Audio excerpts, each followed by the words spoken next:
Hi guys, it is Sam and I am back today with a book review for you all, and today's book review is for The Assassin's Curse by Cassandra Rose Clarke. Before I start my review though, I have something very exciting I would like to thank you guys all for. This past Friday, I hit 500 subscribers, and I cannot believe it. I was so excited when I saw that. I never thought my channel would grow this quickly when I started it 4 months ago. It totally made my day, and I want to thank you guys all for subscribing and liking my videos and for taking the time to watch, because it means a lot to me, and I really appreciate it. I just want to say thank you, because I can't believe it. It is so exciting. I cannot believe I hit 500 subscribers. I never expected it to not only grow that fast, but I never really expected to ever get that many, and it just boggles my mind that people actually want to watch my videos and they actually like them. But I totally appreciate that, and I'm really flattered and humbled, and yes, just a big thank you to everyone who has subscribed to me. I really appreciate it. So now on to the review of Assassin's Curse. So The Assassin's Curse follows the character of Inanna. I think that's how you say her name. It could be Inanna, I don't know, something like that. But it follows this character of Inanna, who is an 18-year-old pirate princess, and all Inanna dreams about is to own her own ship, her own crew, go away and do her own thing and become a famous pirate out on the high seas. But unfortunately, Inanna's parents decide to marry her into another pirate clan to create an alliance. Inanna, of course, does not agree with this. She does not want to have anything to do with her betrothed. She doesn't even know him, so she decides on her wedding day to run away instead. Unfortunately, the pirate clan in which she was supposed to be married into decides to send an assassin after her as revenge for, leaving her betrothed standing up at the altar. Soon, Inanna is being chased by this assassin, which is from a famous group of assassins known for their sorcery and their cunning, and basically, they never fail a job. So she soon discovers that she's being chased by one such assassin, but when he goes to kill her, something very strange occurs that neither of them are expecting that sends them both on a journey throughout this book, which I will not give away. It's a bit of a plot point. So that's the basic synopsis of The Assassin's Curse. Now on to my review of the book. Overall, I gave this story 3 out of 5 stars. It's a fun story, it's cute, it's engaging, it's a pretty entertaining read, but overall I was not that impressed with the story itself. I thought the language that Cassandra Rose Clarke used was beautiful. Where I felt it was lacking was, in fact, the dialogue. Inanna, being a pirate, of course, is going to sound slightly uneducated and uncultured, if you will. So the book is Inanna telling her story, so it's told from her perspective.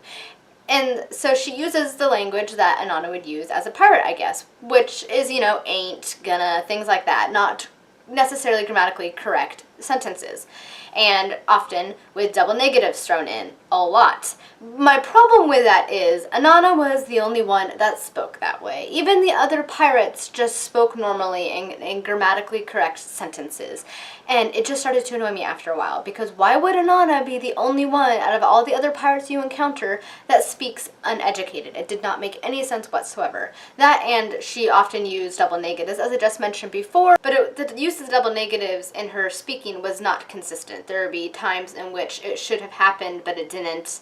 It was just inconsistent, and I didn't really like that. I mean, if you're going to have her as a pirate speak like this, then you should have all of the pirates speak like this. To have her being the only one that spoke this way did not make any sense to me whatsoever. The other thing I didn't much care about in the book was the lack of character development. I don't feel like I really learned that much about Inanna or the assassin that follows her, especially with Naji, the assassin. I feel like he just remained the same sullen, closed-off character that he was in the beginning of the book. I don't feel like I learned anything about him. I don't feel like his character changed whatsoever. I just didn't feel like I ever got to know him. I felt like he just stayed the same throughout the entire book, which I didn't much care for. I think there was a little bit of growth on Inanna's part, but not so much on Naji's part. So this bit will be a little bit of spoiler, so if you haven't read it and you don't want to be spoiled, I would just kind of mute it until you see me hold the book up again. But I thought there was a little bit of case of insta-love in this book, because suddenly, like almost towards the end of the book, suddenly Inanna's in love with Naji.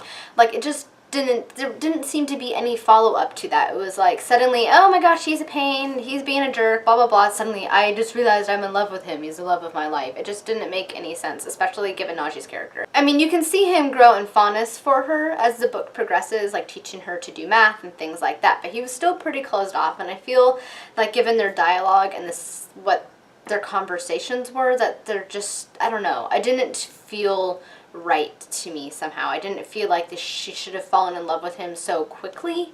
And it seemed to be pretty one-sided. It's just Inanna that loves Naji. You don't really see Naji reciprocating that fondness and love. He's still hung up on He's still hung up on this other chick, Layla, who they encounter midway in the book, who he thinks can help them, who essentially is just a real snot. She's manipulative and cruel, and he's still hung up on her for whatever reason, despite her cruelty. Sometimes I just want to read a book where the female lead doesn't always fall in love with the main character. I feel like once you have that type of a setup, you have a female lead, this young adult fantasy book, you just know it's inevitable that they're going to fall in love. But I feel like it just wasn't executed very well. I didn't believe it. I didn't believe that she should be in love with Najee.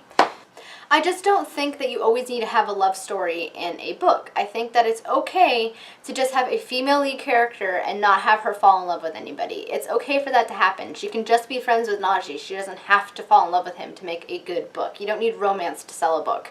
And I think that's my one annoying thing that I've encountered a lot with books with female lead characters. I mean, in some books it does work. I really enjoyed it with Throne of Glass, but I feel like every single book I read that has a female lead character, she falls in love with some guy at some point in the book. Whereas if you're reading a book with a male lead, it's like hit and miss. I read a book where he does end up having a romantic interest, and then I read books where he doesn't. So I guess my point is, why is it okay for a male lead character in a book to not have a romantic interest, but if it's a female lead character, then they 9 times out of 10 end up having some romantic interest with a male character in a book. For me, I don't need that to sell the book to me. I just want an entertaining and engaging story.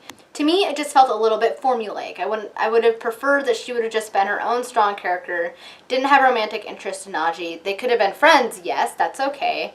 You know, there's nothing to matter with having a guy friend, but I just didn't believe the romance between the two. And again, I haven't read the second book, so perhaps that will change in the second book. Perhaps it will become either more believable, or perhaps they won't end up in love at all. Who knows? I haven't read the second book, so I will withhold my judgment until I read the second book. So that's the end of the spoilers, so if you've muted it, you can now unmute it.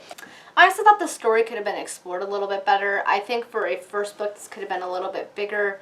There wasn't that much world building. There wasn't that much explanation, such as this assassin's guild that Najee is a part of, and the other world, and the magic system. It was all very confusing, especially whether or not Inanna has magic, because there seems to be that element in there too, that she may or may not have the ability to do magic, because people in this world, they either do or they don't have this ability. Things just didn't feel like they were very well explained or very well fleshed out as I would have liked. It felt very abrupt in some parts. I think the story showed a lot of promise. I like the concept of the story. I thought it was very interesting, and it's pirates, and kind of, you know, pirate fantasy books are pretty dang cool. So I am intrigued. It is a duology. I will be reading the second book to see where the story goes. I have heard that you kind of need to read both to get the full story.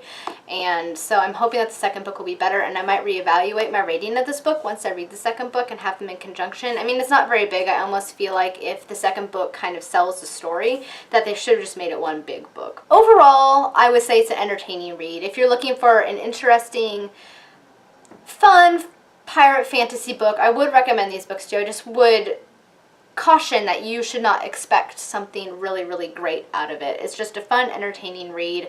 It's not one of my favorite books, but I don't regret reading it. So I'm hoping to pick up the second book, which I believe is called Pirate's Wish, next month. And again, like I said, I might do another review on it and reevaluate the entire series together. But I just wanted to put a review up of this one because I thought it was interesting. And also, if you're looking for a fun, entertaining pirate fantasy read, I would suggest buying this one and the second book, Pirate's Wish, soon, because this publisher is going out of business and she hasn't found another publisher to pick up these books. So you want to get them now while you can before they go out of print.